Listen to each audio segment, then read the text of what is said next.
Okay, we won't be long, just 2 minutes. Hope you're ready.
Hello and welcome to the first Trek and Forward live stream. I was going to be joined by Simon, but he's wandered off, which isn't a great start.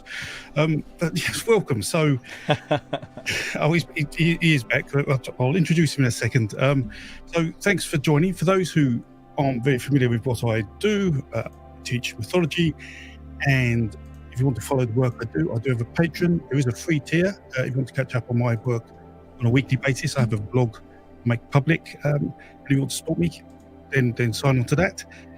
But today we're doing a live stream because my good friend Simon Davies has produced a poster or a diagram of which is a tree of religion. It's just about to come out, and I wanted Simon to come along for us to go all through it, to talk about it, and to ask general questions about religion, myth, and tea. So, yes, let's welcome young Simon. Hello. Simon. Hi, John. Hi. So, introduce yourself to everyone here, please. I'm Simon, and I am a researcher, mythographer, and I've dabbled in filmmaking. And I'm currently invested in my platform called Mythopia, which is a sort of utopia for myths and spirituality and religions and stories and archetypes and so on. So I've been working for the last year and I'd say a year and a half actually on this tree of religion. Just digging in, doing lots of research, talking to scholars like yourself, using AI, treated it very much like a piece of art, which we can talk about shortly. So yeah, very, very hands-on, like sculpting this tree, branch by branch, leaf by leaf, opening and unfurling each little bud and recognizing the religion and committing it to the tree. So it's been a very busy year and a half. All right. So for people who don't know what we're talking about, I guess what we should do is let people have a glimpse at this tree of religion, so they can get a sort of an idea of the concept. So you have a poster behind you. Yes, I do. Right behind me. But here we go. So I think you've got control of this. So if yes. people in the comments have any questions about this, please ask away. So my first question is, why spend a year and a half of your life making this when it looks fantastic? But what was the plan? Well, I worked on this tree of religion about 10 years ago, maybe even further. It might be as much as 12 years old now. And it was just something I was using for research on some short stories I was writing. And I just wanted to get my head around the timeline of when myths and religions were sort of at play. Because I had this really cool idea of getting the Norse gods, the Egyptian gods, and the Celtic gods all interacting with each other. So I just needed a timeline. So I needed some kind of tool to draw upon. And I created the first tree, which was very, very inaccurate. And it was quite captivating because when I put it on the internet back in 2012, I think it just went viral. It just went everywhere. And loads of people looked at it, commented on it, loved it, hated it. But it was the one post I did which really got traction. So I recognized straight away that people were interested. Personally, I think like yourself, I'm more interested in the myths that are linked to the religions. So that's what my focus is on. But lots of people are interested in the different religions, saying, oh, could you put my religion in? I've got spiritualism in South America. And other people are saying, oh, you've missed this religion and so on. So I did version 2, I think it's 2014. And it was much more improved. Lots of people enjoyed it. And I put it out online for free for everybody to look at, and it was also sold online. But people kept saying to me, you've still got mistakes, you're still missing loads of religions, can you please put this in, and can you please change these dates and so on. So I've had it for years. I've been working on other projects like archetypes and storytelling, but I've had so many people saying please update it. So eventually I thought, right, okay, the time has come. I'm going to really go for it this time. So I'm not going to make sure. I was just talking to you earlier. I was going to make sure I didn't miss out one religion. I think somebody's already said, have you got this one in there? Which I might not. But it's pretty much got the majority of the world. Well, I'd say all the world's main religions and a huge scatter of lesser known religions, medium known religions, and some that people may never ever have heard of. Okay, so how many religions are we looking at on that tree? Well over 500. I think it was 527. Wow. I'll have to check again. But yeah, well over 500. Can we sort of have a bit of a dive into it then, so people can really see what this is about? Because yes, you should be able to zoom into that. I can absolutely zoom in. So we've got. Let's start at the top. Let's look at the regions. So. Okay. We've got 12 main regions that this tree looks at, and it's all color coordinated. So depending on what part of the tree you're looking at and the color, you'll know where you are. So Africa is brown, Europe is green, The Middle East is yellow. Eurasia and the Siberia is sort of an orange color. South Asia is a dark, rich orange. We've got Central Asia. So again, all color coordinated for people to kind of help them navigate where they're going. So that's the top part. And then if you go right down to the bottom, we have just here a date, so you can see how far back in time these religions go. When I did version 1, it went back 100,000 years, and it's the same with version 2. And then I did version, as I started working on this tree, which you and me were talking about it at the time, it went back 150,000 years. And then you told me that this Netflix documentary had come out about the Star Cave with Homer Naladi. Naladi, yes. And it pushed the timeline back to, 430,000 years. So I had to resize the whole tree to fit in all of these much older religions that weren't in there before. So, the timeline starts 430,000 BC and then obviously goes all the way up until modern time.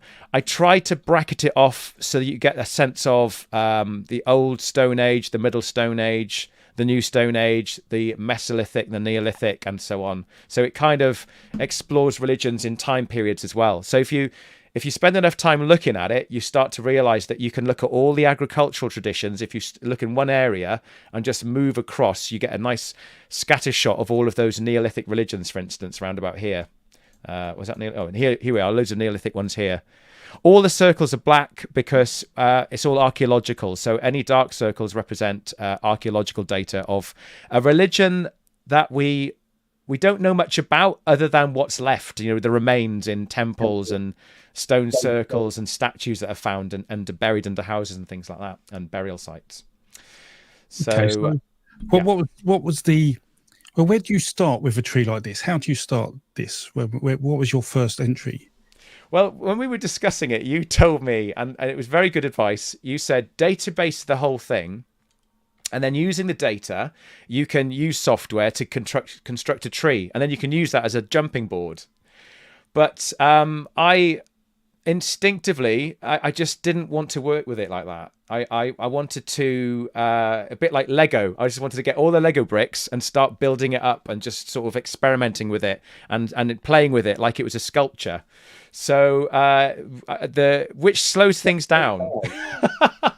It was a very slow process because of that, but it allowed me to really get intimate and to move the religions around. And it was a more aesthetic-based approach rather than a data-based approach. So I wanted to focus on this being very sort of pleasing to the eye. So I was leading with my creative side rather than my logical, data-driven side. Yes, it looks absolutely marvelous.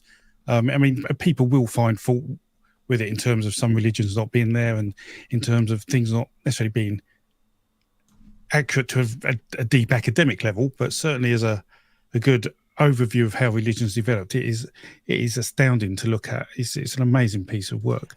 So what are you most proud of in this tree? And were there any surprises in the tree? Oh my gosh. Surprise! I was getting every couple of months. I would just be so surprised by all these little insights, but that's a lot to break down. So, what was the question again? It was was there something exciting, and what were the things that came out of this that you just hadn't realised, or any new revelations to you? Okay, so one of the things was in version 2, I had these little tiny lines everywhere showing you the interrelations that each of these religions had with one another, but it got quite messy, and I wanted to avoid it in this one. But loads of people were saying, please don't get rid of that, because I really like to see which religions are affecting each other and influencing each other. So what I did is I managed to find a way to put the information inside the branches. So it wasn't so messy, it was overlapping rather than being spread out all over the place like a ball of wool that had just been let loose. I made it more sort of contained in the branches. And that then started to reveal these really interesting migrations I didn't even know about. So, for instance, if I go down here, Bantu animism. So that's one of the earlier religions in Africa, and it had a huge influence because the Bantu expansion, when I got to have a little look at that, it goes all throughout South Africa, and it goes into I can't pronounce a lot of these, I'm afraid. So when I say these, do beg your pardon if I get it wrong. The Khoisan, the Ngui, the Degen, and you can see that brown line there. that shows you this branch of influence going into different traditions, and this is going into West Africa, Central Africa, and North Africa. So it really did spread its influence around the African continent. So things like that, little things I just didn't know about certain migrations of religions that really had a profound influence. Another one, also animism, if I just come down here, was Austronesian animism. If you look at this branch, I didn't realize how profound it was. This is a fantastic example of animism, one of the more older religions on this tree. And it goes off into Sumatra, Borneo, Java, Sunda, Sulawesi. Then it comes over here, and you can see that pink branch there moving along. It goes into the Talali people, and then it goes into Micronesia and Melanesia, and then eventually even into the Polynesian islands. So their influence was huge, and I would never have known that until I was able to put it down in illustrated form. So it just shows you that I've actually classed that as a major religion, because it spread so far and wide across Indonesia and Southeast Asia and possibly even Polynesia, that to me that is of enough note that it should be regarded as a major religion.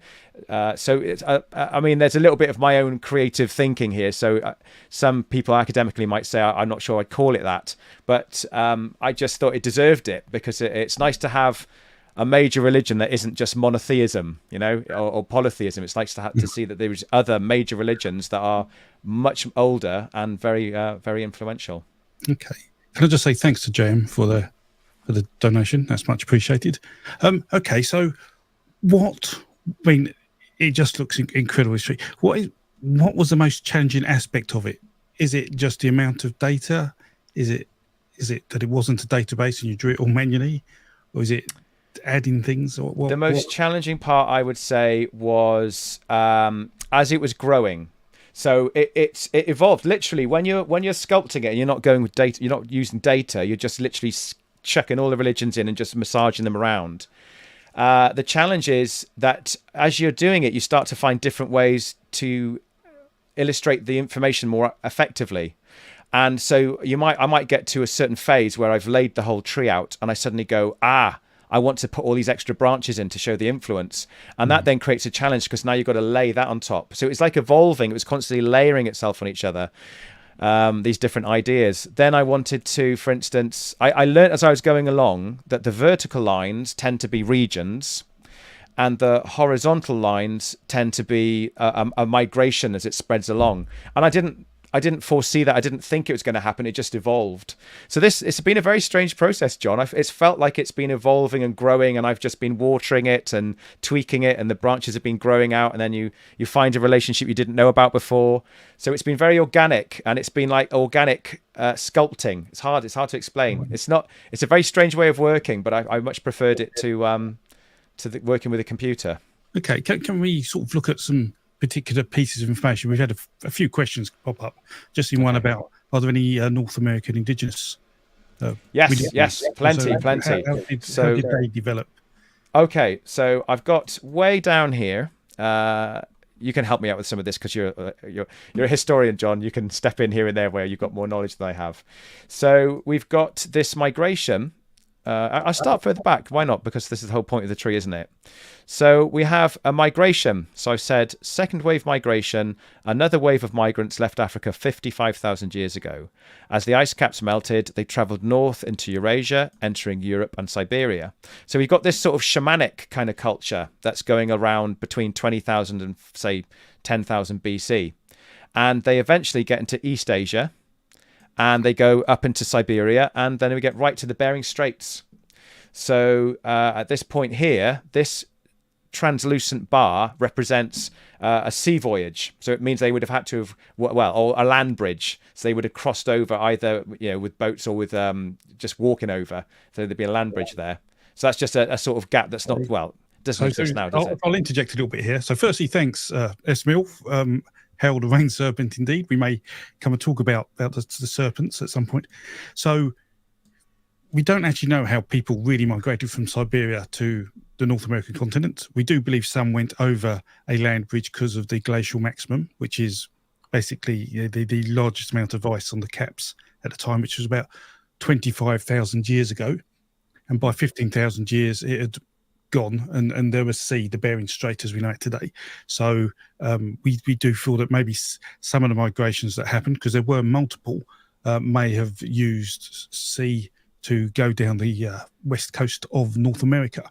And we know there's multiple migrations, not only through archaeology and DNA, but also if you follow some of the mythology I tell on my channel, we can actually see myths and different types of myth evolve and migrate, and that happens normally 3 times. And people like Michael Witzel in his book on world mythologies talk about this, but Le Quelec de Hoy and others of my favorite mythologists and mythographers all discuss this, that there's clear evidence of at least 3 major migrations coming in, or 3 cultural migrations. The people may have been similar, but their myths had evolved, their religion had evolved over that time. So I've included those migrations in the tree. So I've, if you can see here, can you pronounce that for me, John? The Anzic. Are you talking about the Anzic or the migration here on the side? So the I can't. Berenigian migration. I can never pronounce this. Beringian. Yes, Beringian migration. Yes. Yeah, and the Clovis migration and the coastal migration. So what I've tried to do is, we discussed this before in one of our podcasts, that you tend to find religions and myths will migrate along a migration route. So as our ancestors are traveling around, say, North America or Southeast Asia, they would start to drop their cultures, and the myths would settle down and get sort of held by the tribal communities and so on, and they'd pass it down orally. So if you follow the migration, you tend to find patterns where certain myths seem to match certain migrations. Obviously, your specialist area, the Indo-Europeans, that's where we spent a lot of time working on this tree, didn't we? Mm-hmm. To sort of look at those migrations and which cultures came off it. But in the terms of Native American Indians, going back to that question, you've got these migrations going up the tree, and they go all throughout North America. And further at the top, thousands of years later, we've got all these other cultures emerging. So the Cherokee, the Iroquois, the Inuit, or loads of Native American Indians. And I've written in down in the area, so the Southwest, the Great Plains, gives you a little bit of an idea of where you are geographically. So yeah, plenty of Native American Indian tribes. And again, some of them which aren't, I don't think the cultures are with us anymore, but we've got the Serpent Mound culture, the Mogollon, and the Hokkam culture, which we have the archaeological data for, so we know a bit about them from those means. Okay. And I think we should just today, we should refer to them as probably First Nation Americans. Okay. Indigenous rather than Indian, because I think that's no longer a term we like to use. First Nation people, right? Okay. So we've got them in Mesoamerica here as well, and in the light green is South America. So plenty of First Nation people representation in the tree. Okay, what would be interesting, something I didn't ask you, and because we said hail the serpent, is there a kind of pathway about dragons in here? I mean, like, are there cultural representations of serpents or dragons that you can see a clear pattern, or are they just sporadic dots on the tree? Do you mean as in on the tree? Have I represented it in some way, or do you mean? Yes, because you do have the odd serpent figure, I'm sure, if I remember. Yeah, rightly. Yeah. Let's have a look. Let's go down into Australia, but let's have a look down here. I'm not sure if I got anything in Australia, but we've got the dream serpent there, but I've just got the dream time as the religion. But serpent wise, from memory, I can all I can remember is the Serpent Mound up here.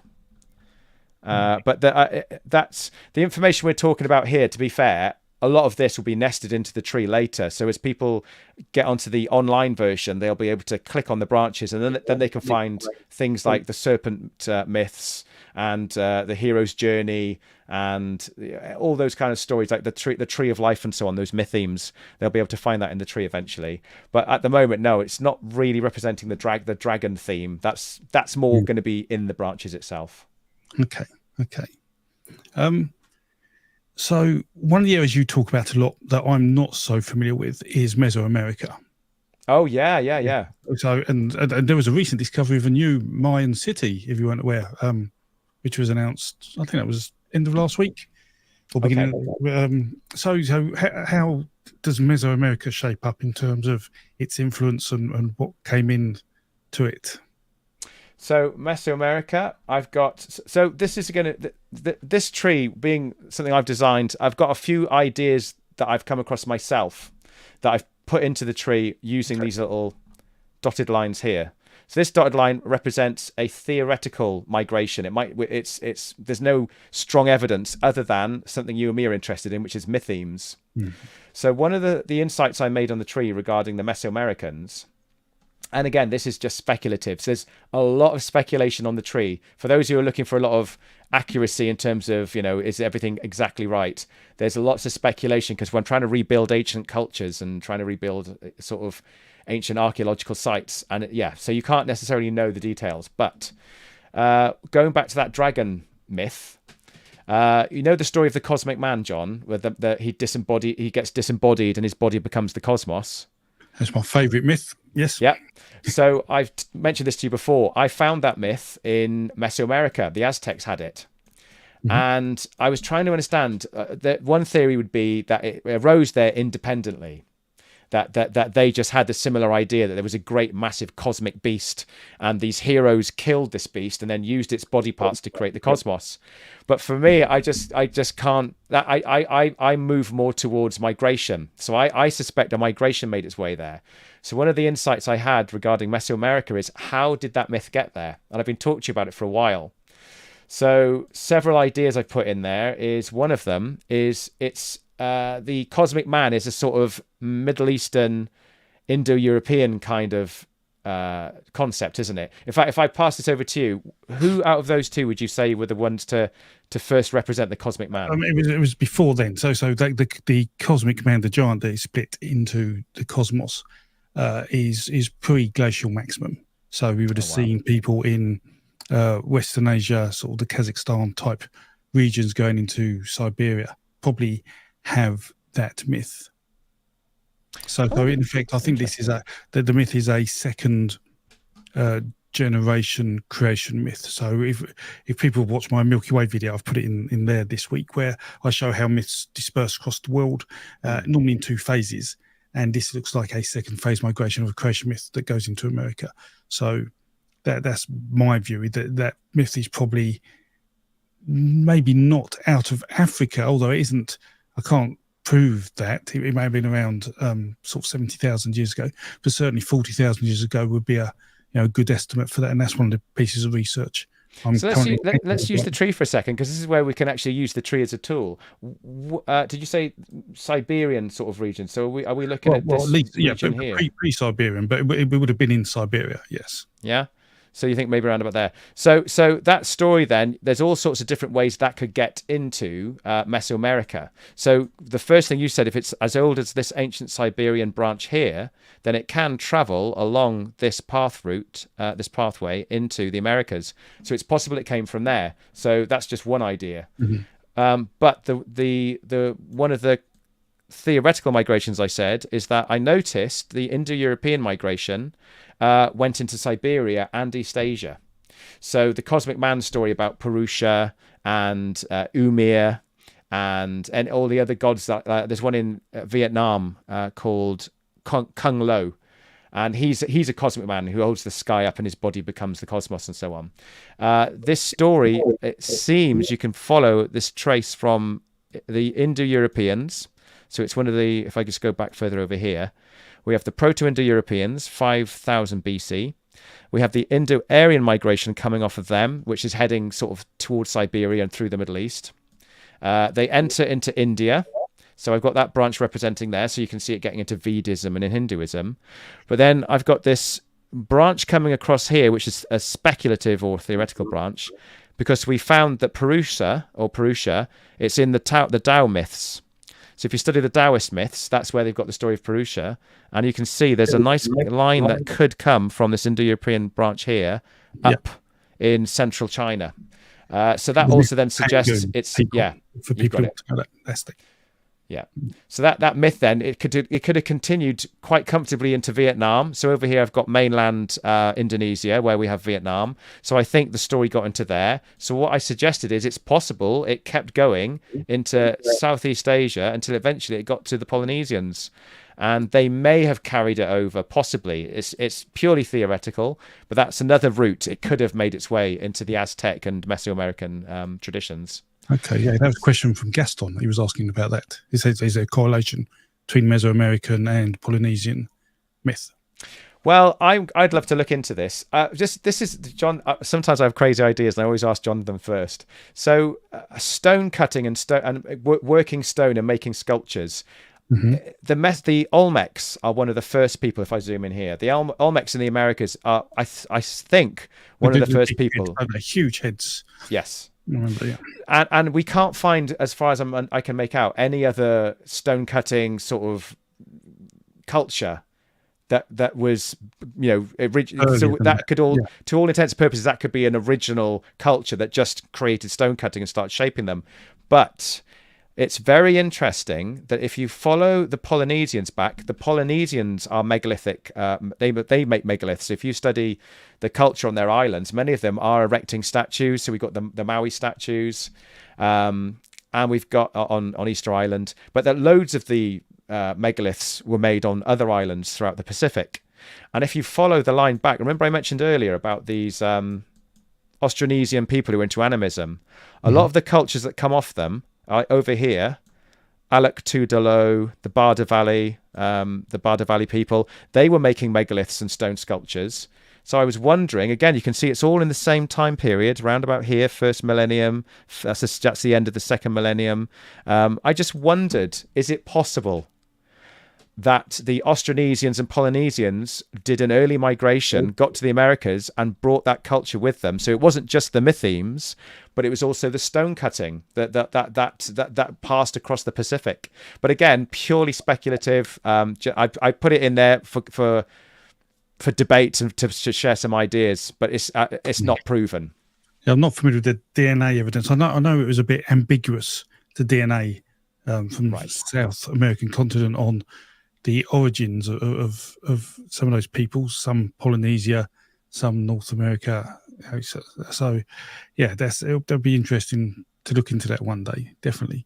How about, you did touch on it very briefly about the oldest religions. Let's have a little talk about those, because that did receive some criticism, or not criticism, it was constructive criticism from Religion for Breakfast. The chap who does that. When Brilliant. Okay, cool. Your original poster, he looked down there and you had the animism, and his view is, well, there are many different flavors of animism, and there are. Yeah. Yes. You've only got so much poster space to put there. But what you have done, as you say, is we've now looked, and I believe you've associated mortuary behaviour with potentially the beginnings of religion, and I'm pretty supportive of that idea. I do believe that if you're burying a body and you're burying it deliberately and you're positioning it deliberately, and especially if you then bury it with a personal possession, it suggests you're thinking that person is doing something after they're dead. They're going somewhere. I mean, some people would argue that, I've mentioned this before, that animals, if they elephants especially and dolphins, if they lose a loved one, they tend to go back to that place, and as a memory, and it tends to be on an annual cycle in some cases. So they go, or they on some kind of cyclical basis, they go back to visit the place where a loved one died. So it could be, some people say, well, maybe they're just going there just to remember them because they miss them, but nothing more than that. So the idea that the burials, when they gave them a little stone cutting tool, they may have just been saying, they loved it, so I'll give it to them to have in the ground. But for me, I suspect it was the origins of religious sacred thinking. The idea, as you say, that when you give this item to this person, they're taking it with them into some kind of afterlife. Yes, and thank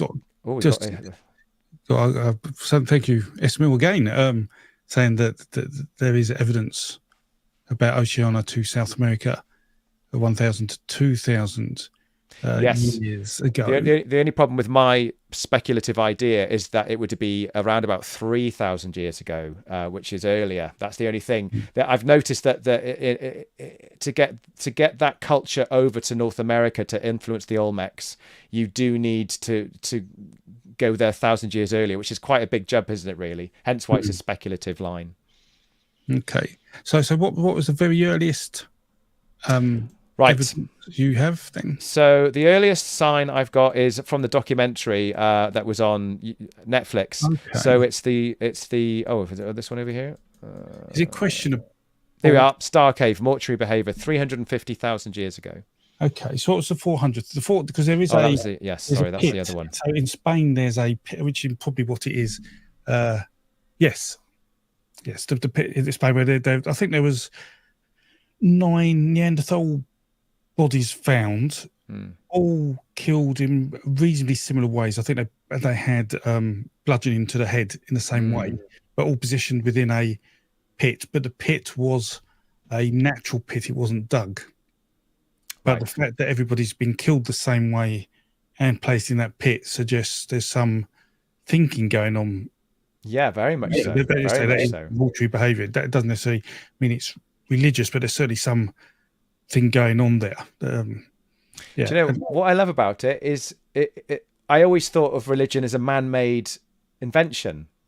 I never thought it would be made by hominids that were older than us. So we got Homo naledi, who did the Star Cave in South Africa, and then in Spain here we've got Neanderthals. So I've represented that with a little skull head, just to say that it's another hominid, still human, but just representative of another sort of species, which is fascinating, isn't it? So that shows you that it was very likely, as I say likely, it just seems to me it was there before we had it. So absolutely. The other big one is Buquel caves in France.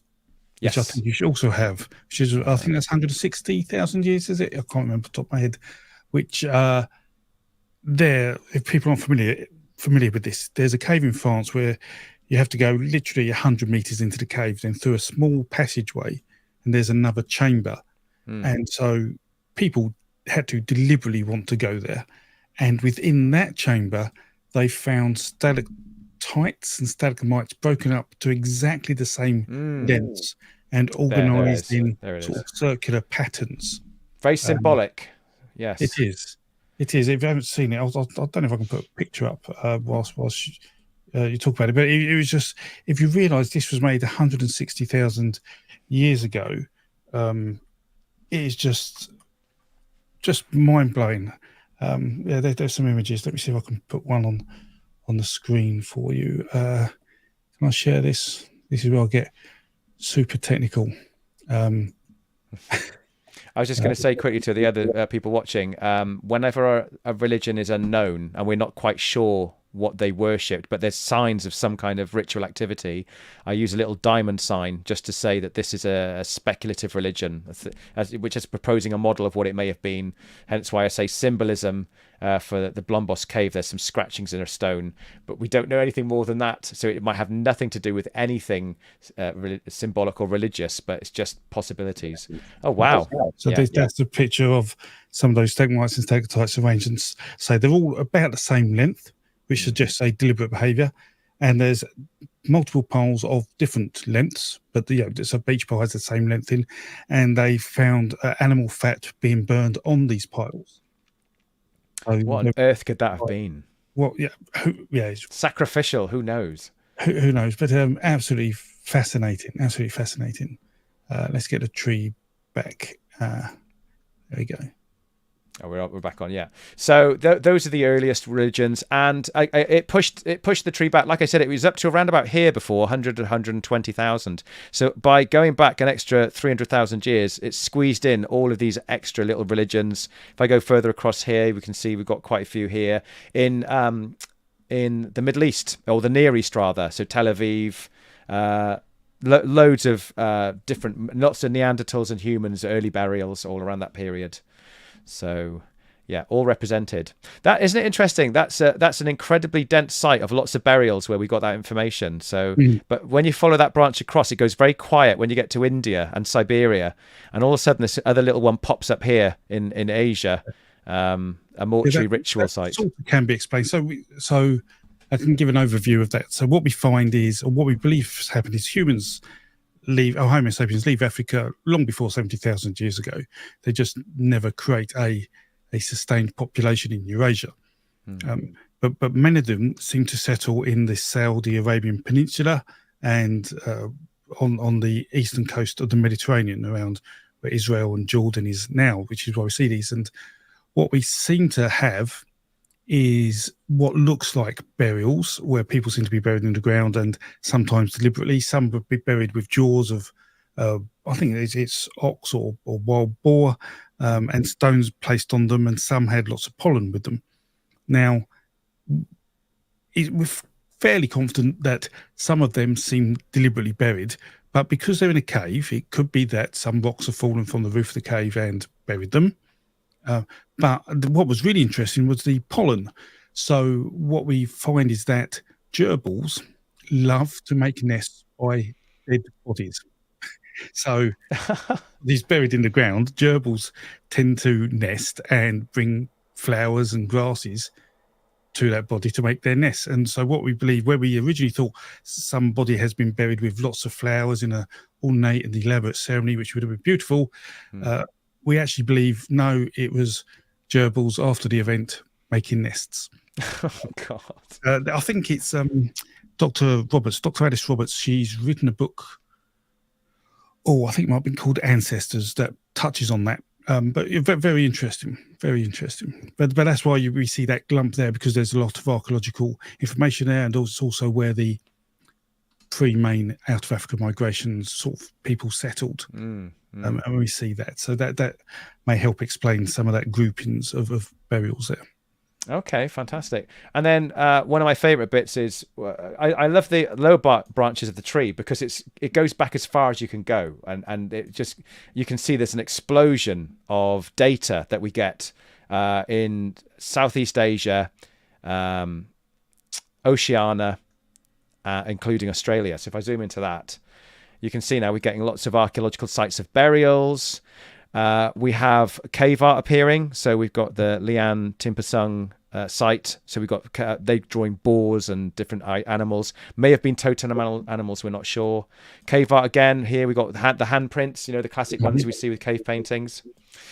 We've also got some cultures. Go on. I was going to say, what's interesting about the handprints is some of those handprints have a finger missing. Did you know that? No, I did not. Why would that be the case? Because the person spraying on had four fingers. I don't know whether they deliberately hid a finger, which seems unlikely, because it's hard to push your hand against the wall and lift a finger up so it isn't caught. But I don't know. Right. It may have been a special four-fingered religion. I don't know. Well, I know the Aboriginal people, when I look at some of their symbols that they use to explain north, south, east, west, and groups of people and so on, they do some. I have seen some hand signals where they've done things with their fingers like that. So I wouldn't mind looking into that, because I have seen that different hand gestures mean different things from a distance. So maybe that was a part of the shamanic. So maybe it meant something. Maybe there's actually something there that we can learn about. Okay. Oh, that's really cool. Okay, so let's go on whizzing along then. Yeah, we're now in the Aboriginal dreaming. So I've written down here, the dreaming is one of the oldest continuous spiritual traditions practiced by Indigenous Australians. Rock art depicting their totem animals date back at least to 40,000 BC. And we've also got early cultures settling down at that period, which is still with us today. So a lot of the cultures are still there, which is why it's fascinating, because it's like seeing history before your very eyes, and the religions are still intact. So and it's not just the Aboriginal. There's also a culture over here, the Andanese people on the Andanese Islands in Southeast Asia. They are also from that first migration. I've learned that in the Witzel book, Michael Witzel's book. Oh, right, yeah, great book. So Michael Witzel, for all those who do not know him, he wrote a brilliant book. I think it's called The Oldest Mythologies. The origin of the world's mythologies. Yes, so he teaches Vedic studies at Harvard. He's a hard man to get hold of. I've exchanged a couple of emails with him, but I'd love to have a better talk with him. But his book's well worth a read, even if you don't actually agree with all of his assumptions and how he presents his data. Some of it is exceptionally compelling. It's definitely worth a read if you're interested in mythology. Getting loads of interesting questions here, John. What was one of the first religions? What was the first written religion or mythological text written, and where? So the oldest religious texts, I believe, are the Vedic texts, but the oldest written myth is the Epic of Gilgamesh, from Mesopotamia. So are we going Akkadian or Sumerian, isn't it? Sumerian, yes. Yeah, Sumerian. So here we go, 4th millennium BC, where we got texts written in stone. Epic of Gilgamesh. And if I go over here, I've got Vedism. I've got quite a bit later in that period, but we've got obviously cultures preceding the Vedic era, where you've got the Harappa sites, where you see the sort of the seal with the horned man on it in the sort of Vishnu pose. Is it Vishnu or Shiva? Well, it depends if you want to believe Hancock or not. Right. Okay. Get a bit tough time on Twitter, deservedly so, in my opinion. But yes. So, but yeah, story wise, certainly Babylonian, Mesopotamia. That's where the earliest myths we have. We see flood myths, and as I say, the Epic of Gilgamesh, and then we see the creation myth, the Enuma Elish, which is a fantastic myth. So we've got written in stone tablet 4th millennium BC, and then I've got the Vedas, where it was. When was it written? When were the Vedas actually committed to text, John? Well, I think they're 1500 BCE. Right, what I got there, but we know that orally it goes back way further. Yeah. Oh, it had to. You don't just suddenly write volumes of text off the top of your head. Well, you would it have been around? Would it have been written? Well, would it orally have gone back, do you reckon, as far as the Sumerians, the 4th millennium BC? The Vedic texts are very much influenced from Proto-Indo-European beliefs. That's my opinion anyway, based on the cosmogony we're aware of. Yes. And that's because there's so many overlaps in terms of the myths, in terms of from Dragon Slaying and Indra and Vitra and Manu and Jimo. So yes, we see all of those in there. So that must be, to me, of certainly significant Indo-European influence, and therefore some of those texts must come from there. However, saying that, we do certainly see a change in direction of religion as the Indo-Europeans migrate through Persia into India. It becomes far more spiritual. Yes. So this is the migration line here, and it gets into definitely. It's that Indo-European influence. You can see on the tree when you see these large lines going across. It's a significant migration. So you can see there's quite a lot of them.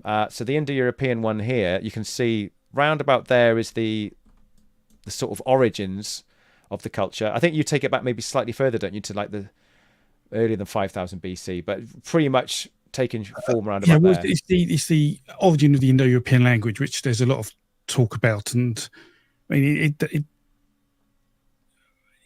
so it's because people want to associate the language with a particular culture, and I'm always one to say you don't need to do that. It doesn't matter what your DNA is or your skin color or anything to speak a language. You just speak the language, so it doesn't matter so much. But I certainly believe Proto-Indo-European was probably being spoken around 8,000 years ago. Certainly the first essences of it from cultures that would eventually merge. And there's a great paper recently about how we see cultures from the Volga and from the north of the Caspian Sea merge and create what were the first, what we would call Indo-European cultures, speaking cultures, which would then eventually turn into Yamnaya, who most people associate with that.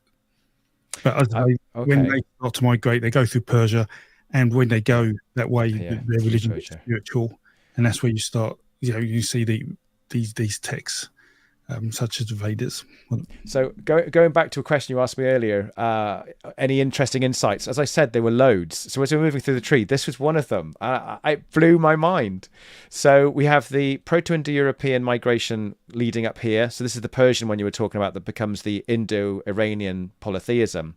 So you got that branch going up there. But crossing over here, I've got a little line moving through Siberia into Mongolia, or it's sort of heading towards Central Asia, and it's this culture here. I'm afraid I can't pronounce the word Afansivio animism, but it's animistic, but it's got lots of Indo-European flavors in it. So they got all, and it's actually proven. So I didn't have to do a dotted line. It was an actual thick line to say yes, that's one part of the European earliest migrations culture we see. So what we see is the Indo-European being a language, it goes through various evolutions, and there's what we call the Kentum Satum split, where they pronounce things differently, and we see that over in Mongolia and in Western Europe we have the Kentum dialect, and they tell stories about the ferryman of the dead, and then where you see the Satan split going into Persia and the like, they start having judgment and the Simvat bridge and the dog. So we can actually tell that certain linguistic changes bring certain types of myth with them, which allows us to date them. So we can tell that over in Mongolia and sort of Scandinavia that we have the probably initial Indo-European beliefs lurking within their folk tales or myths. Or maybe. So that's why we. Jose Miguel says, I think earlier or another species having religion shows humanity is a family, not a species, which I love that. Yeah, I think it just shows you that our cousins, distant cousins, rather than thinking of them as a separate lineage. They're all our separate cousins. But then I like to think that even the animals, the elephants, I think of them as they have this personhood to them. To go back to this animal, as I said earlier, it feels so human. I can't help but identify with that and feel like a family sort of vibe as well. It seems to be some mammals seem to have this instinct to return to a place of the dead, as though there's who knows connection with a physical place. Yes, and I'd like to sort of say about humans and when people like the Neanderthals and Devolosians, that I believe we're all the same species pretty much. We're not different people. I think it's just down to science and academia and getting sponsorship and finance to do your research. That we want to label things as new things because that allows us to get the sponsorship to do research. Because academia, unfortunately, is very much driven by who has the money. Unlike we're very much like any business. Unfortunately you can't just research what you want to, unless you've got someone to pay for you to do it. So I think that's why we see these splits up of different types of hominid, where in fact I do believe we're all pretty much alike. In fact, we bred with each other. So so it must we can't be that different, can we? Absolutely. Going back to that, people are mentioning the Denisovians. I'm interested in this side of the tree here as well. So we're in the blue color is Oceania, so that's going to include things like Papua New Guinea, Australia, Melanesia, Micronesia, and you've got some tribes around here. They've got Denisovian DNA in them, haven't they? So you've got dark-skinned African sort of ethnicity, but with blonde curly hair. And I don't know if they're specifically linked to the Denisovians, but I seem to remember that it was in their DNA. So it's again, you can use this tree as a tool for history as well to sort of try and find links and say, well, where could that have happened and which people could have carried that over? So hopefully the tree will be quite useful to people who are interested in history as well as religion. That's what I'm hoping for anyway. But it should correlate with human dispersals. Otherwise you've got some significant errors. And I think you've already shown through migration, certainly across North America, and what's going on in South America that you seem to align with basically standard thinking on that. Yeah. I originally called this tree the evolutionary tree of religion because I noticed it evolves. I just noticed how this evolution is built into the whole process, from animism to polytheism to monotheism and so on. And as I was making it, it was evolving. So when I was hands-on developing it, there was so much knowledge. There was so many things I wanted to represent. So I didn't. First of all, the old trees had just white symbols. Everything was just a white circle with a black symbol in it. Now, if I go down to the key at the bottom, there's so many different symbols to help you navigate the tree now. So if it's a white symbol and it's got a white circle with a black symbol in it, it's a foundational belief system that includes divine worship or philosophical teachings, but it's usually the original one.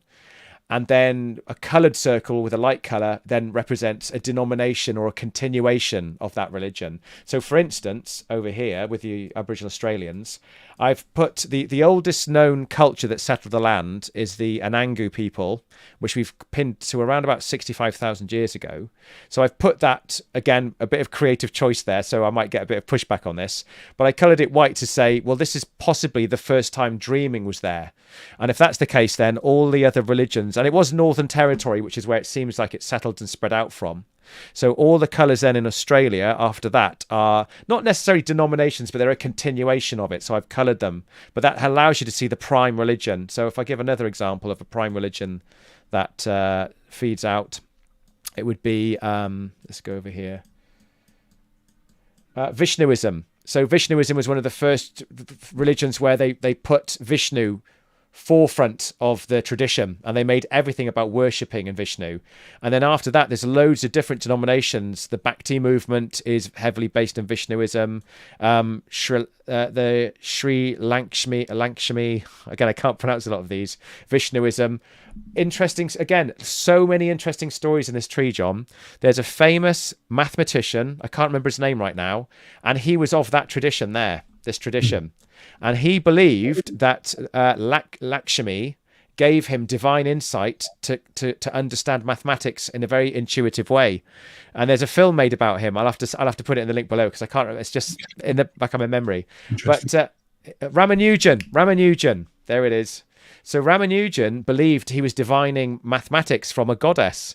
And there's a film about it which is really worth watching, about this story. But his religion was from there, and he although he was religious, although he was a scientist, he believed his religious insights were what was driving his knowledge. And when he told the mathematicians of the time in Oxford or Cambridge, they were poo-pooing it, saying, no, it's just you. Oh, I remember that. In fact, I think I watched that film after you recommended it to me. Oh, very good, very good. You can't remember it, though. No spoiler alerts, but he didn't have a long life, did he? No, sadly, he did not. No, he got the disease. But yeah, right, so just there's many fascinating stories in the tree. We have another question, which is Tengrism. What is it? Tengrism. So if I go down to the lower parts of the tree, as I've said, I've sort of suggested that early shamanism began to emerge around about Siberia, 20,000 BC. I've said early again, it's speculative with the diamond. Do you want to explain what you mean by shamanism as well? Shamanism, in the sense that we're looking at the drumming side of the culture, the belief that there is spirit healing, that they can leave their bodies and go into the spirit world. So there's now a more elaborate idea of what the afterlife is, because they believe they can actually transfer their souls into that world and communicate with other spirits. So it's a specific flavor of animism that seems to have evolved a bit. And they're also working with animals. So a lot of them are nomadic, and they're working with reindeers. So there's this early pastoral kind of influence going on as well. So you just see a change in the flavor. Again, I've used the diamond, which says this is speculative, just in case anybody's going, you can't prove that. But from Tengrism, what I'm saying is that seems to have moved into East Asia. And I've written down here Central Asian early shamanism. And I think that then influence of that then goes up the Central Asian branch. And we have further up here all these possibly shamanic cultures creating all these amazing... Look at all that stone art, John. Look at that. Have you seen that one before? The seven-headed giant? And there's some kind of shamanic figure with some kind of weird... Sorry? Where's the seven-headed giant? Tell me it's the nearest. The Okunov ritual art, somewhere in central Siberia. Okay. Very interesting. Yeah, I can show you more on that later. So I'll be unpacking these in videos later on. So if anybody wants to know, my Faithscape series will be digging into every single religion and archaeological site on the tree. This is going to be an interesting one because this guy popped up a couple of years ago, and I was fascinated when I saw this. I was like, is this real? This seven-headed giant on stone art? But yeah, it's real. And there's so much interesting archaeological data there. In fact, I was wondering if it was related, if you go down the branch, to the Indo-Europeans with the ideas of giants and so on. So maybe that because we see the seven-headed serpent in the Near East, yes. which has been going on for a long time. In fact, those on my Patreon, I posted a link to a paper which was released this week where they found a seal on a ring, I think it was, with the seven-headed serpent on it that shows a real link between Uralic and Abrahamic religions. So what is the seven heads? What's going on there, John? Why seven-headed? Because people like multiple-headed things. I mean, you have two-headed gods at a time. You have, Trito and three-headed monsters were a thing in the Indo-Europeans. Janus, the god of time, who has the head in the front and the head in the back. Yeah. Well, you see, gods with that. Marduk was all seeing with four faces. So people you don't think it's linked to anything? Because I always get. I mean, I overread these things a lot, but I always think it's linked to a way of thinking. Like, is it linked to astrology with the stars in some shape or form, or how many gods they had in a pantheon or something? I'm more that it just seems amazing. You got to think of the most amazing thing you can think of, and a man with seven heads. Well, that's got to be amazing. I think it's as simple as that. And that's why you see things like 7 and 9 and 3. We've got the seven-headed dragon in Hinduism. So we've got I can't remember who it is. One of the three major gods sits on a snake, and that's also got 7 heads. So we've got it. We're in that region. We are getting 7 as a sort of number that seems to appear. It's possible. And you mentioned the 7-headed dragon, 7 wonders in the sky: sun, moon, Mercury. See, John.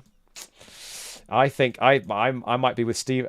Who wrote that down? I missed that. Esmail, yeah. Esmail. I might be with Esmail on that one. Well, yeah. I mean, it's one of these things where it feels like it should be linked, but science says you've got to prove it. Yes, it does. It does. Do you know, I love one of the things I love about mythology is it pushes so far past or so deep into archaeology that you start having to use your imagination to fill the gaps in, and it's a dangerous area, isn't it? Because I'm very creative and I can easily, I try not to do a Graham Hancock on you, but you start trying to form patterns, going, could it mean this? Could it mean that? Well, Graham Hancock edits in a very particular way to do that. But yeah, I mean, what you have to do is get yourself into a mindset of what was it like back then, because our lives today just are nothing like the lives of a hunter-gatherer. Our days are different, what we value are different, the sounds we experience are different. Yeah. Everything's so different. So, yeah, and I love that. I love when we see glimpses of how they thought and trying to work out why they thought like that. That's amazing. I was looking at, it was nice weather in England yesterday. We were at a barbecue, and I was gazing up at the sky, as you do, and there was the wisps of clouds passing by, and I was thinking, that looks a bit like a dragon's wing or a dragon's and it floats through the sky with the wind. They're not static, they're moving, and they're thinking, how did people think of that? Are they just remnants of a battle long ago? Would they tell stories of them? I don't know, but I just love that kind of thing. But what I love is that I'm almost certain there's a story to that 7-headed giant, a story that we don't necessarily know about anymore, but that there's a narrative, and trying to unpick it by looking at surrounding regions and looking in their myths and looking in their stories, folk tales and so on, just trying to find anything. And I don't know, I suspect there's a story there and it's linked to something. That would be my gut instinct. But yes, that's all we can work with at this level, isn't it? It's gut instinct and imagination. Yeah. Well, all we can work with, because we can look at patterns and things. But yes, it is. You need to have a bit of that to try and find potential answers to some of our problems. We didn't quite answer the question somebody was saying about Tengriism. So I just wanted to say, if you follow the Central Asian branch up, there it is, Tengriism. Polytheistic, first millennium BC. Polytheistic because, as you can see, the green line there is passing through. And it seems to me that Tengriism has lots of Indo-European influences because they've got the Sky Father, the Earth Mother, and they've got a sort of trickster character in there. So you see a lot of those, well, although that is far more ancient than the Indo-Europeans, but there seems to be flavors of Indo-European in Tengriism, but it is shamanic as well. I can only write down one core religion at a time, so I couldn't fit any more information on than that. I would have liked to have said polytheistic and shamanistic, but it was too difficult to get it in. So, but I think first and foremost, I would say it was polytheistic, and I placed it at the first millennium BC. Sorry, that was very long-winded to get there, considering we went around the mulberry bush to get there, but there we are. Yeah, no, but that's good. That's good. I think people appreciate that. So, are there any other questions you see in there, or anything else you want to tell people about? Just that there's this is going to take me years to unpack, isn't it? I'm going to be doing videos, short videos on it. But we've got lots of questions about, can they get hold of it? Where is it going to be in shops? Is it going to be online? Is the data available? So hands for the tree. John and I are working on a website which is under construction. The shop will be opened later this week. I've got you can't see it right now, but I've got a bed over there, and underneath it is packed full of cardboard boxes ready to put all the posters in. And it's all in the UK. So anybody who's interested in buying it, they'll be buying it from the UK. We'll have a shop up. It's either be through Shopify or it's going to be through PayPal.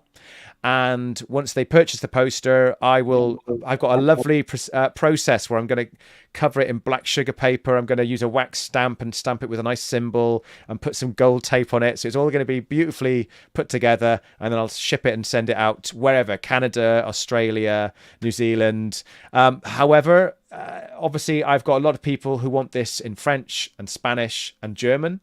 So that will be coming out later for those who are interested in seeing it in another language. So for now, it's in English, but there will be other versions coming out of this tree. There'll be a simpler version coming out possibly next year, but I'm going to do simpler, smaller versions, mugs, T-shirts, you name it, just because a lot of people are interested and I want to get it out there as much as I can.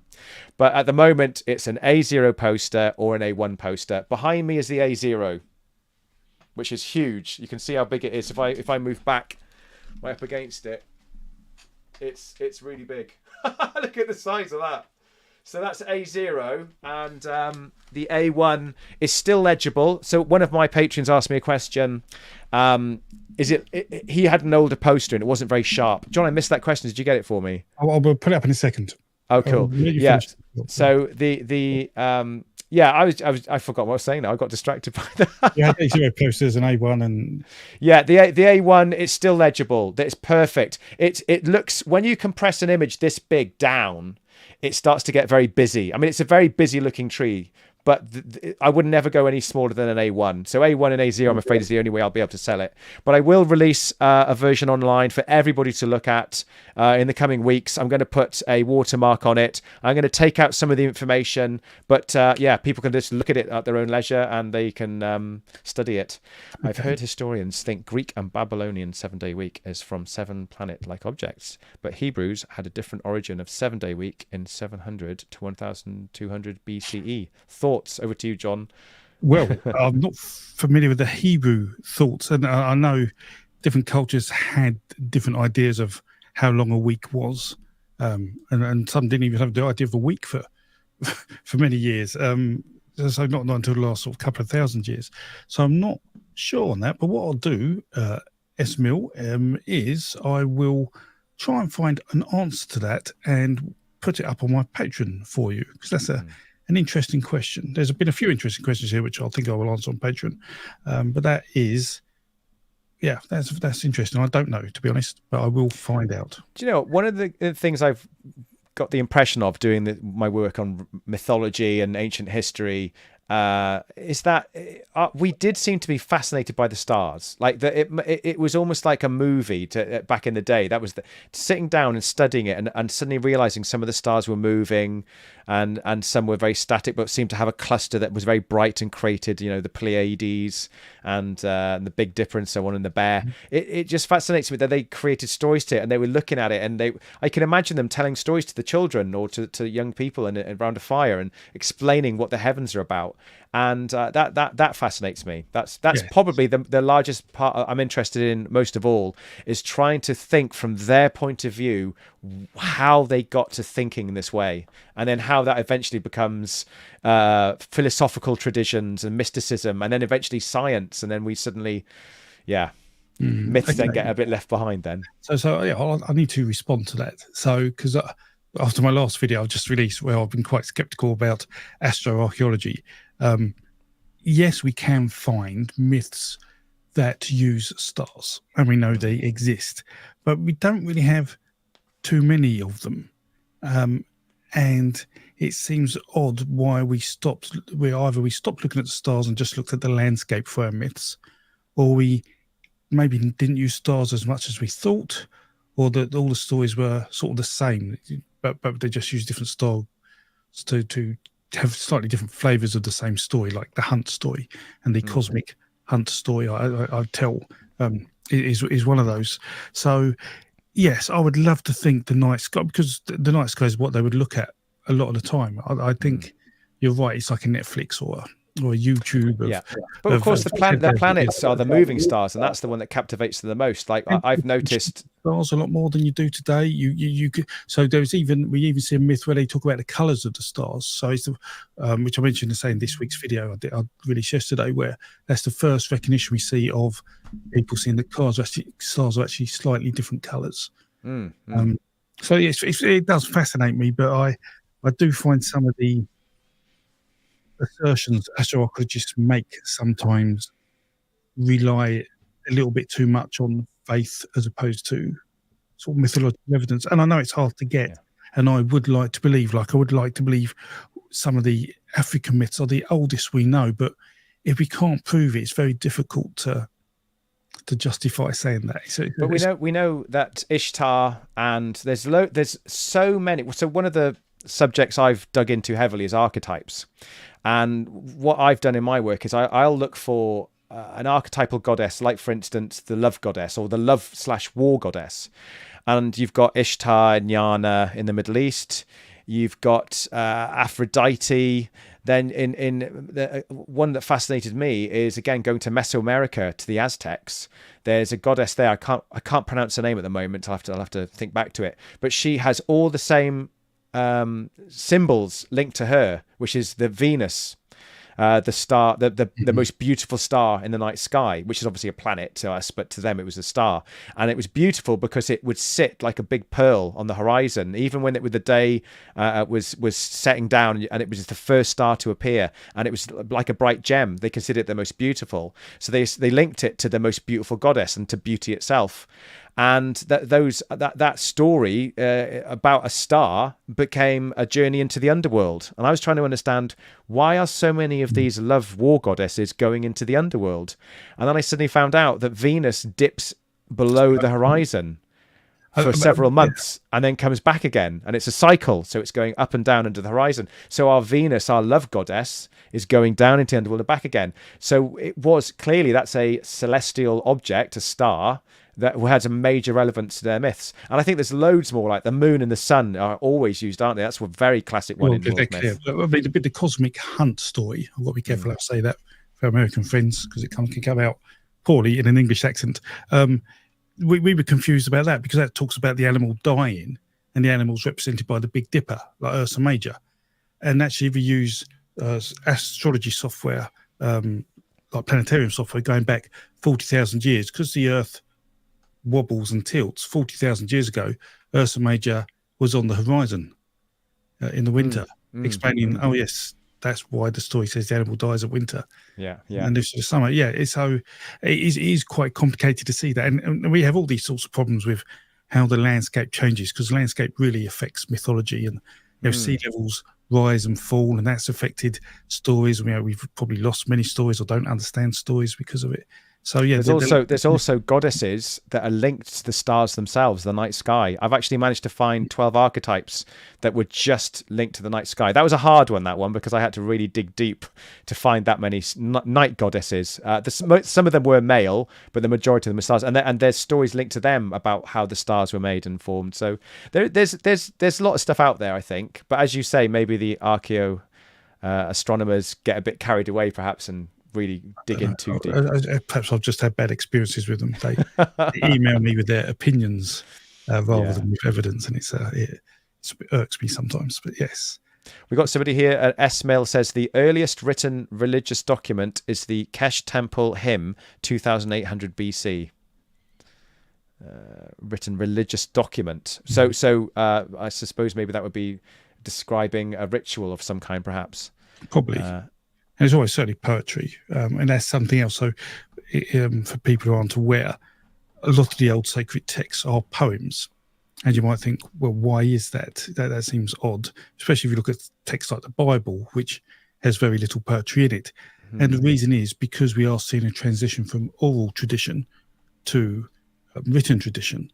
And orally, it was a lot easier to remember all these stories if they were poems, because they would have a meter and a rhythm and normally alliteration rather than rhyme, but some may have had rhyme too, to allow you to remember these long passages of story. So that is why we see these sacred texts as poetry, and that also allows us to understand if they're actually authentic or not, because we can actually look at the poetry and see if it matches the structure we expect them to be. And we use that certainly for the Poetic Edda, where we try and understand Christian influence in those stories and whether they have been edited by the Christian writers before they've been published to remove or alter some part of the story to make it more acceptable to the reader.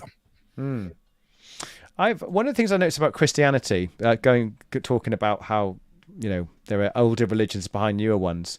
I noticed that whenever it goes into another culture, so say it goes into Europe, so Christianity moves into Rome and then spreads out into France and Germany and Britain and so on, you notice that a lot of the old cultural motifs and figures and so on still get ingrained into the culture, and even they call them in many cases saints, won't they? So Saint Bridget in Ireland, she's a saint, but she was clearly a Celtic goddess that we can understand, of great renown, a very, very important figure to the Celts. And yet the same thing happens again. So Christianity, you can follow the branches again of the influence here for Christianity, but one of the ones I've got up here, during the Age of Discovery, 15th to 17th century Common Era, many Europeans begin to migrate across the world, bringing their Christian and pagan traditions with them. This melting pot of beliefs went on to form many new faith systems.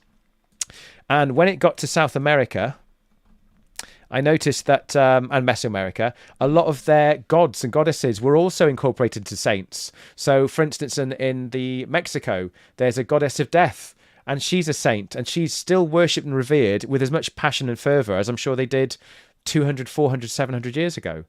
And yet Christianity sort of comes in, puts its blanket down, but it doesn't seem like the old religions are completely lost. It seems like they infused into religion.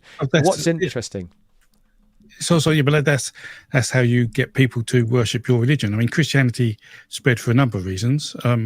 If we put aside the sword reason, convert or die, it was much about you turn up to church and we'll give you bread and drink afterwards. So for families with no food, they would have to come to church, listen to the sermon, and they get something from it. But equally, if you converted one of your old gods into a saint, saying, no, they are important in religion generally, then people are more likely to listen. And you're right, you see that even some of the angels in the Bible, we believe, are named after great generals of the time. Really? Generals, yes. Wow. So, Christianity is a very accommodating. Yeah, I think so. I think it is. Yeah, it does seem to be very forgiving. It's like, it's stated, isn't it, in the scripture that you must abandon old idols. And yet, despite that, there's so much of ancient culture still ingrained in the religions and the culture. So it's not been fully lost. They wouldn't have said abandoned old idols if people weren't worshipping old idols. Yeah. So yeah, absolutely, that's definitely happening. I was just going to quickly outline here as well. Grey, you can see these grey symbols. These represent syncretic religions, which means that not only in some cases, it's not that Christianity came in, took over, and then the old religions had to go back. In some cases, they took Christianity and they took African animism, and they took and there's a couple of religions on this tree that do this. Tribal ethnic people of America, and they mix all three together and create a syncretic religion. So there's so many different kinds of religion on this tree. You've got denominations, and in the darker colors you have sects and cults. I hope that sounded right. So Scientology, I'm not sure that's my favorite example. Here we are in China, the true Jesus Church, monotheistic. I don't think it's linked to the church, so it's a cult. It's actually a breakaway of Christianity that's worshipped in a different way, and it's interpreted in a different way. So it's now considered to be a cult. So again, all sorts of different types of religions on the tree based on the colours, whether it's dark grey, light grey, white, black, and so on. So yeah, there's a lot to unpack for people. You have to spend your time studying the tree. It's not an easy one. You've got to really dig into it. So down here, you use this key. It will really help you. You use this key down here, and you'll help to unpack a lot of the information in the tree. Okay. I think time's getting on a little. So we've hit an hour and a half. That's pretty good. Yeah, I mean, is there anyone in the chat who wants to ask questions of Simon whilst he's here, or have any general questions on mythology you want to ask? Is theosophy actually a religion? That's a good question. So we've got one here, John. So we've talked about what is religion. Now, this is something we discussed. In absolute essence, I would say religion is when you have a sacred idea about the nature of reality. So something that is beyond the material world, something that is more divine, more supernatural, ethereal, something that is greater than us, a larger creative force, say, or whatever that is. It could be just gods, it could be a divine energy. So theosophy is drawing upon, you can see here the orange line. It's got you can actually see it goes back over here. It's got where is it? Here we are. Neo-Buddhism. So there's an interplay between theosophy and Neo-Buddhism. So there's a lot. There's Hinduism in there, and they're drawing concepts from European mysticism, all sorts going on in theosophy. So would I say it was a religion? Well, yeah, not an organized religion the way we think of Christianity and Islam and Buddhism, but definitely a set of practices based on sacred ideas and spiritual principles and so on. So yes. But again, I'm not an expert on that area. When I dig into it, I'll be able to unpack more, and I'll be learning myself as I'm doing it. Okay. There's another question for you from Gaston. Do you have a YouTube channel? Yes. So I've got Mythopia on YouTube, and they've got two sort of channels on there. One's called Faithscape, and Faithscape studies all of the religions on this tree. John, you've done 6 episodes with me. When I was developing the tree and you were helping me, I was running the series as I was creating the tree, and John gave me loads of great feedback on the Indo-European side of the tree. So all the way over here, John was explaining, this needs to be, you need to have areas of influence here and so on. So all that is certified by John. I put you on the spot there now. But what was the question again? Sorry, I've gone off on one. Do you have a YouTube channel? That was yes. So Faithscape is on my Mythopia channel, and there's another one called Mythscape, which studies the myths and also learns about the art of myth making and mythcraft. And I'm actually creating a myth for the 21st century for those interested. If you want to find out, come to my site on Patreon. Check me out. I'll leave some information. Where do I leave the information, John, so they can find me? I'll have to write it down one time. Yeah. Well, we can type it in chat. Go to YouTube. Yes, the YouTube right. channel, and type in chat on YouTube if you can't do it here. Whilst you're doing that, Esmil has asked another question. Do you see any historical trail of traditional witchcraft going back to 100 CE or earlier? That's a great question. So yes, well, it depends what you mean by witch. I think is the first thing we need to understand. But we do see references to an alchemist in the Bible. So that was be pre 100 CE. So there was the essence of witchcraft around someone doing magic rather than religious ceremony to do things. And we also see priest type figures, they tend to call them. So the Romans took Egyptian priestesses with them when they were fighting in Germania, and we see evidence of that they were used to help control the weather and the like. So what the Romans called them priestesses, I have a feeling they're more witch-like than we would necessarily believe. But in terms of witches, we can directly relate to how we perhaps perceive witches today in the Western world. I'm not too sure if there's a direct link there. Can I just interject, John? The oldest witch that I've ever read about, I've never heard another witch mentioned before this, because this is going back to ancient Mesopotamia now, was Sagbarrow. You ever heard of Sagbarrow? Sagbarrow. So she's from Mesopotamia. Now, I couldn't tell you whether she was Akkadian or Sumerian, but she's got one of those stories. So you hear this in myth a lot. Do you remember King Arthur? There's a King Arthur cartoon. I know him, but I never met him. Oh, right, of course. Sorry. Disney made I can't remember what it was, a King Arthur story, didn't they? Merlin. And there's a famous scene where Merlin is fighting against this witch, and he's turning into a snake, and then she turns into so on. Well, Sagbarrow does exactly the same thing in an ancient Mesopotamian story. I did a post on it years ago, and I think it was the first mention of a witch ever in recorded history. And I think it was around about 3000 something BC. That's what, as far as I know of. So that's my little bit to add in there. Yes, Bill. I hope that helps. That's a fascinating answer. I will investigate that myself. I'll yes, must have a version of that myth somewhere in one of my books, probably Lambert or. You'll probably prove me wrong now and say, Simon, it was much later. You might say it was like in the Neo-Babylonian period, but yes, it was pretty ancient from what I remember. Right. So there's another question down here. Yes, Madam Mim, that was the witch. Yes. Bob. Oh no, R.J. Mackenzie. Simon, do you believe stories like Red Riding Hood or The Wizard of Oz are new myths or simply fairy tales? And I will. I love the question. Oh my gosh. Yeah. So I think a lot about this. So, right. Is it modern myths? I think when you learn what our ancestors were doing and you know the way they were trying to, so for instance, growing up, you want to tell a child about growing up and about what it's like to be an adult. You want to give them stories to prepare them for that. So you give them stories about the rites of passage and heroes, and give you role models, and this is how to be, this is how to conduct yourself.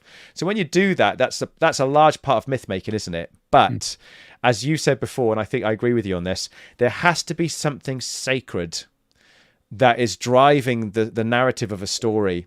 So there needs to be something that it's not just a story. It's not just teaching about principles of life. It has to be that it's coming from something divine, that there's actually something genuinely supernatural about the cosmos and about creation of life and humanity and so on. So in that regard, I would say they are folklores and fairy tales, but they did use mythcraft. I think they did understand what our ancestors were trying to do, and they were creating sort of role models and also shadow sides, like the archetypally speaking. This is how not to be. Don't be like the evil wicked witch who cuts people's hearts out because she thinks they're better looking than her. You know, it shows you this is not a nice way of behaving. This is a good way of behaving, and this is the kind of thing you'll be going through later in life. Isn't it funny? You read these stories as a kid, you don't realize they're preparing you for later in life. Important life lessons. 3 times. So yeah, I think that's a reasonably good answer. I'd be more specific and say myths must have a sacred truth in there and must have a god or a demigod to make that. And perhaps it's quite interesting to see how Greeks thought of myth. So they had mythos, but they also had logos, and we today often consider them the same thing, but they're not. Mythos tends to be myths about heroes and gods and battles and heroic endeavors, but the logos was more folk tale, more less important. And actually both of those, when they went into the Roman sort of way of thinking of Roman culture, were called fabulae. They realized that actually these sacred stories were weren't really true. So I think that's probably quite interesting that even a couple of thousand years ago, people were understanding the difference between myth and folktale. But certainly, if you study myth now, myth needs to have a sacred truth in there, needs to be part of a religious culture. Yeah. Which Well, doesn't exist today. so this is an interesting. Now you've brought this up, I might as well share an interesting project I'm working on, which is the Omnimyth. So I've talked to you about this, haven't I, John? Mm-hmm. So I think it's possible to write a myth for the 21st century. John and I were doing podcasts just over a year ago. We had a little series called Myths, Mushrooms and Tea, which we've still got sitting in the back rafters somewhere, haven't we? And whilst I was doing this with you, you dropped this idea on me and I couldn't let go of it, which is that a myth has to be sacred. And I remember thinking to myself, so if something was sacred and we could actually, if you were able to draw upon something that seemed logical and reasonable that was sacred, then you could actually make one for the 21st century. And it just so happened I was reading a lot of work about something called panpsychism, which is the belief that consciousness is fundamental to the universe, that it's something that's sort of baked into the reality, so that your brain doesn't create consciousness. According to panpsychism, your brain is extracting consciousness. So it's something bigger than us that's out there, which is a fascinating idea. But what's interesting about panpsychism is it's getting traction. So it's climbing the ranks in the world of science and philosophy and debate. And it's really getting talked a lot about by people like Jordan Peterson, John Vervaeke, Philip Goff, Annika Harris, Sam Harris. Loads of people are talking about it. And I thought, well, could you use panpsychism as the sacred element to create a story? So I'm experimenting with creating a myth for the 21st century using panpsychism. So if anybody else is interested in that, please do join me on Patreon and you can learn more about it. But we do need a god in there as well for it to be a myth. There will be loads of gods. I've got 16. There's 16 gods. I got 16 of them. Indeed. And we find that. So today, an interesting, what could be classed as a myth today is Roswell, where really sort of a weather balloon was found 80 years ago, or however long ago it was, and that story of some parts of a balloon for testing, I think it was testing nuclear weapons or something, turned into parts of a spaceship that turned into, we've got some aliens, or the aliens are alive, we've got a working spaceship. And all this is in the time of the late 20th and 21st century, with radio and television and newspapers. And this thing has built up. And I can't really call it folklore because the people involved, the creatures involved, if they are aliens, aren't of this world. You wouldn't call it pseudoscience. But it's also supernaturally, and so, I mean, well, the question is, pseudoscience isn't a type of story, though. So is it a myth or is it a folktale? And I think this is quite an interesting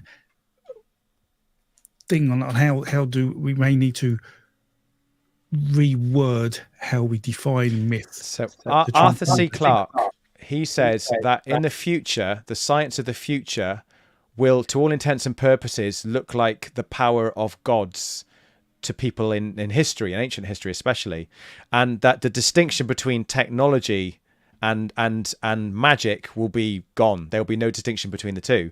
And it's interesting that what we were just saying, John, I'm terrible for losing track, aren't I, with my thoughts? What about supernatural aliens? And So supernaturalism. Well, if you get UFOs and aliens using advanced technology that's so far beyond us and they come down here, you could say then that it seems so magical that they are godlike and it's like they're using magic. And in the Arthur C. Clarke way of thinking, you could perhaps think of it as a religion. Yeah. As a myth. As a myth, and therefore, of some religious thoughts. Yes, that's quite interesting. So there are some other questions. Has anybody seen the Ancient Aliens channel? I don't watch that one too much. I used to read loads on it, but I don't follow it anymore. But I know of the material they draw upon. Why Abrahamic religions got so widely spread? So why are they so popular? It's basically the Roman Empire version 2. But it also was a religion that we mentioned earlier, was very accommodating. Whatever allowed someone to join the religion, they sort of make happen. So, you didn't have to get circumcised to join. They'd let everybody in your family join, and they gave you food if you turned up to church, which was useful. And in the worst case scenario, if you didn't believe, they'd just kill you. So that got rid of all the people who weren't believing. So with that, and obviously when it then got to Europe with what was the Roman Empire, and they had a method of, if you collect tithes from churches to make our coffers rich, we can support you, with armies and the like to help you win your lands.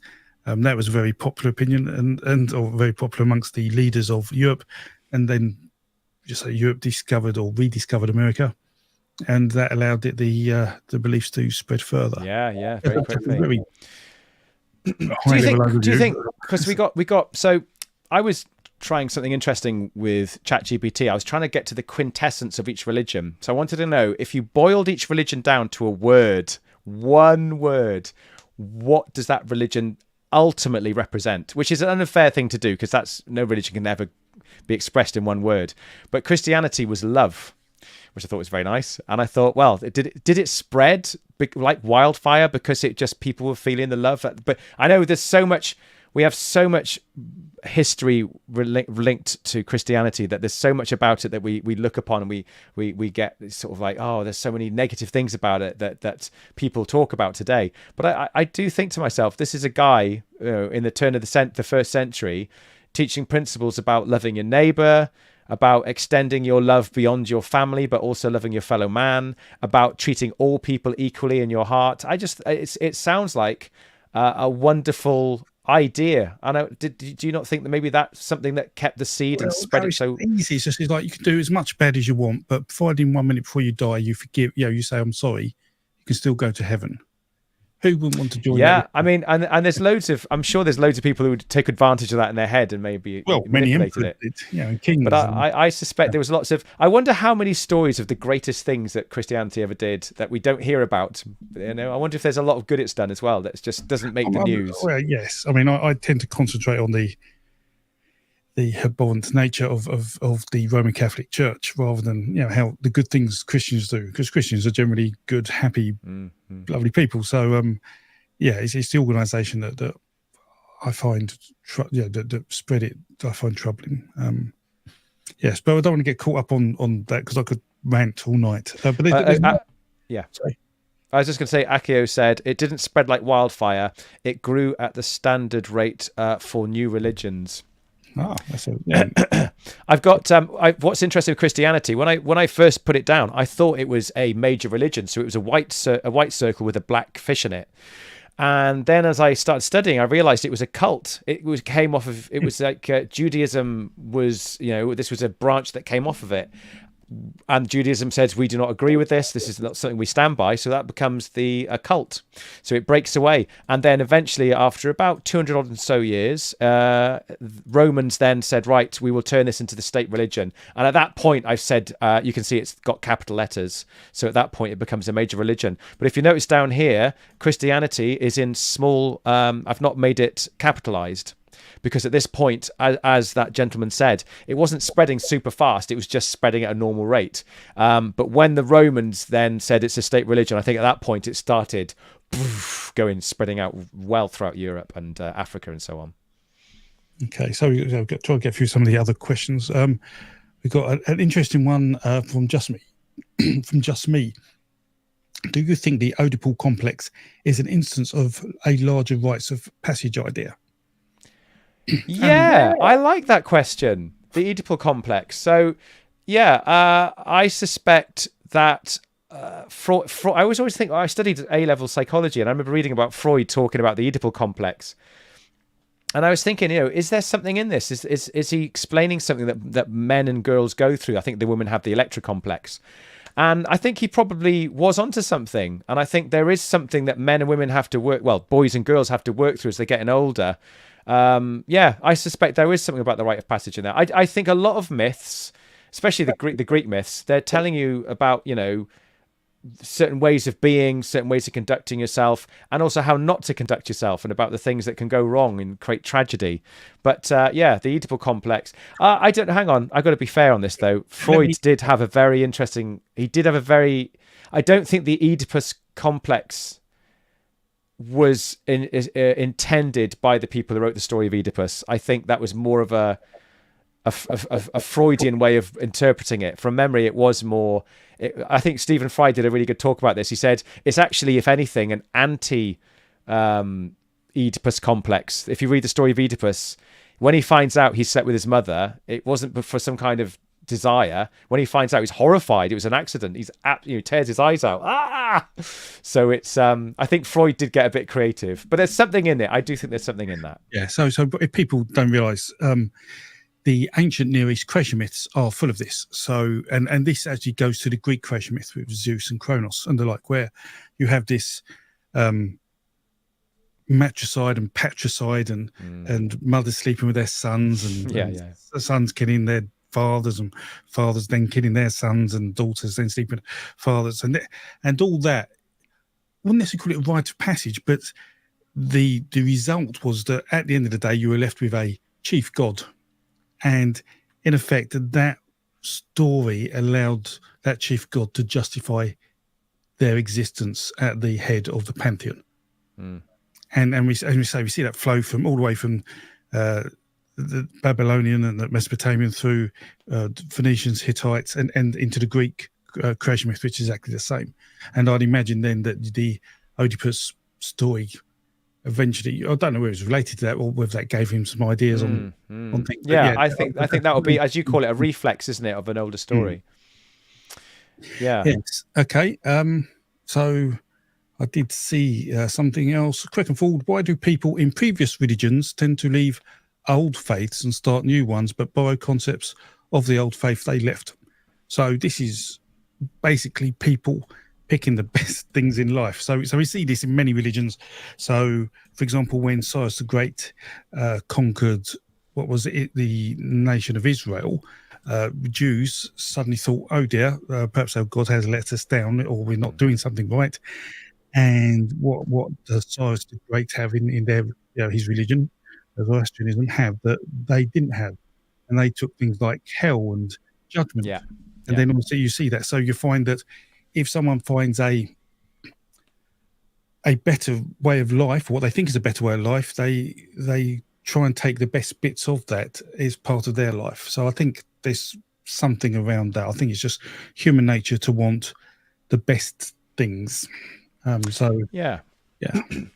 I also think there's an element of it's when you've grown up, say, for 20 years of your life, and you've been given traditions and festivals, and you've been celebrating this religion, and then a new one comes in, and you're told you can't do that anymore. I can imagine people saying, I wouldn't want to let go of some of the traditions that I've been following for my childhood up until adulthood, because it means so much to me. There's so much nostalgia there. So I think nostalgia drives that as well, the desire to not let go of everything. Maybe we have to lose certain major things, like the concept that maybe a Celtic. So I'm from South Wales, so we've got a lot of the Celtic myths here. And I think that once Christianity came in, I do think the Celts still wanted to preserve their traditions, and they fiercely tried to protect it using bards. The bards were like the custodians of their culture, and they obviously they were wiped out because of that, because they were trying to get rid of Christianity, was trying to get rid of that old religion. But it's still here. The language is still here. A lot of the old myths, we could argue we've lost a lot of the myths now. But yeah, there's lots of gods that made their way into the saints of Christianity, so that it wasn't all lost. It's nostalgia, isn't it? So I want to say thank you, Simon. We've been here almost 2 hours. This is our first ever live stream. I had no idea how it would go. I want to thank all of you for coming and watching, and for all the questions. This seems to have been quite popular, so we'll probably do it again. Oh, fantastic! I couldn't keep up with all the text on the side. I was like, wow, this is a lot going on. We're a bit more organised now. We've got a better idea what's going on. But thank you so much, Simon, for coming along and letting everybody know about the true religion. And I'll keep people informed via my Patreon, and I'm sure if they follow you on YouTube, You can do community posts. Oops. And yeah, but with that, just thank you all for your support, all the great questions, and we will speak to you very soon. And I'm happy to do it again. I've very enjoyed myself. Excellent. I'll follow up any of these on Patreon over the next week or two, if I can, any of those questions. So, yeah, thanks, everyone. Really, well, I'm just, really happy. Thanks, everybody, for coming. It's been a great conversation. And well, hopefully we'll learn a few tricks. Oh, somebody's just paid. Great stuff. Thanks for you both. Very kind. Esmeril, you've been very generous. Thank you so much for all your great questions and your support. That's really appreciated. Yes, thanks. All right. So, yeah, everybody, have a wonderful evening. Please stay safe and well. And as always, this was Craig and Ford. Take care. Catch you again. Take care. Bye-bye. Bye. Bye.